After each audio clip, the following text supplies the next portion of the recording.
Jadi karena ibuku takut aku menjadi perawan tua dan beberapa kakak sepupuku juga demikian, mereka menawarkan aku beberapa orang dari keluarga dan juga orang lain gitu, sampai dengan bilang begini, itu dia baik, dia ini, dia sudah haji, dia segala macam.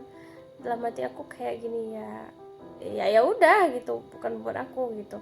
Terus ibuku bilang, ehm, dia nawarin satu orang gitu ya. Terus aku bilang, saking seringnya um, ada penawaran tersebut, aku bilang begini sama kakakku ya, aku bilang gini sama keluarga, pasar tidak menyediakan informasi detail terkait produk, kalau mau carilah sendiri, itu prinsip ekonomi, aku bilang.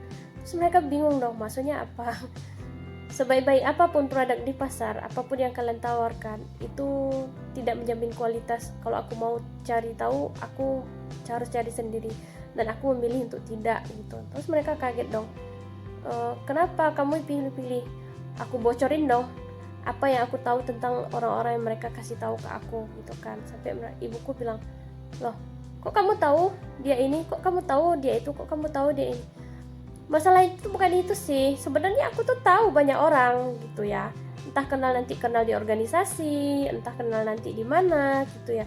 Cuman selama aku tidak bermasalah dengan orang dan itu tidak merugikan, aku nggak mungkin dong ya nge-spill aib orang, gila banget gitu. Cuman ketika dikasih ke aku, ini kamu mau nggak sama ini, pas aku mau nggak mau, kamu nggak tahu diuntung gitu. Ya udah aku bilang aja rahasia aib orang, kenapa aku nggak suka. Sampai ibuku tuh bilang, oh jadi kamu udah kenal duluan. Ya iyalah, aku bilang, kalau aku nggak kenal duluan aku nggak berani nolak lah, aku bilang. Aku minta butuh waktu.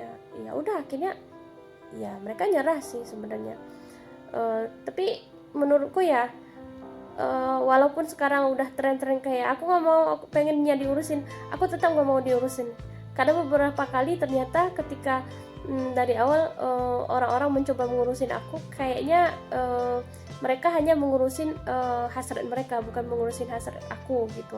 Bukan, maksudnya bukan mengurusin apa yang kebutuhan aku. Jadi aku pikir ya, sampai sekarang aku nggak menerima uh, apa namanya diurusin. Aku lebih milih mandiri, kalau dapat, kalau enggak ya udah nggak apa-apa juga gitu. Aku harus bersedia untuk tetap sendiri. Aku nggak tahu ini kalian juga setuju dengan aku atau tidak, tapi yang pasti begini, ketika ditawarin sama seseorang, aku bakal ingat selalu bahwa apa namanya, pasar itu tidak menyediakan informasi detail terkait produk, kecuali kalau kamu benar-benar yakin dan percaya dengan orang yang bakal ngurus kamu gitu. Walaupun itu ibuku sendiri, kenyataannya aku nggak bisa, aku nggak bisa kasih tahu, bukan kasih tahu, aku nggak bisa mempercayakan kebutuhan hidupku, kebutuhan batinku dengan orang-orang, bahkan dengan orang-orang terdekatku begitu.